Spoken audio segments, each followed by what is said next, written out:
আজকে 8 March international women's day.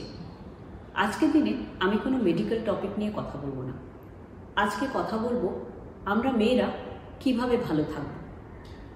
আমরা মহিলারা সবসময় কারো স্ত্রী, কারো মা, কারো কন্যা। সোসাইটির এই রোলগুলো প্লে করতে করতে সবচেয়ে বেশি নেগলেক্ট আমরা নিজেদেরই করি। সবারই কিছু পছন্দ অপছন্দের জিনিস থাকে।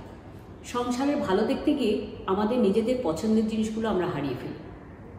আপনি হয়তো ভাববেন এই ছোটোখাটো জিনিস নিয়ে কি এসে যায়, কিন্তু দৈনন্দিন জীবনে এই ছোটোখাটো ইস্যুসই মানুষের মনের মধ্যে আনহ্যাপিনেস, ডিসস্যাটিসফ্যাকশন অ্যান্ড স্ট্রেস নিয়ে আসে।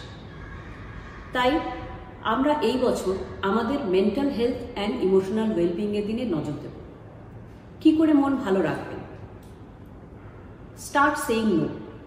তার মানে যে জিনিসটি আপনার পছন্দ না তাকে না বলতে শিখুন। অবশ্যই দেখে নেবেন সেটা ইম্পর্ট্যান্ট কিনা। Set boundaries. এক্সাম্পল, হয়তো আপনাকে কেউ অপমান করল, আপনি চুপ করে সেটা সহ্য না করে আপনি সেখানে জানান যে সেই বিহেভিয়ার আপনার পছন্দ না।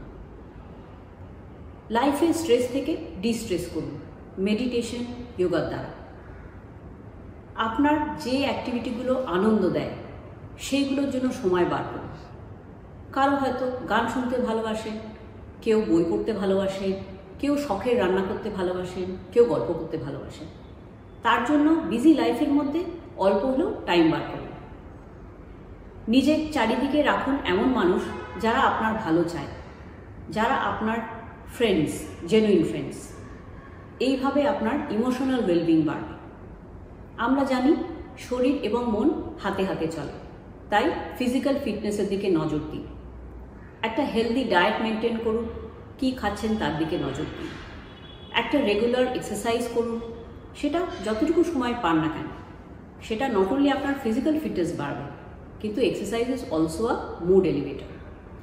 এইভাবে নিজের ফিজিক্যাল, ইমোশনাল অ্যান্ড মেন্টাল ওয়েলবিংয়ের দিকে নজর দিন।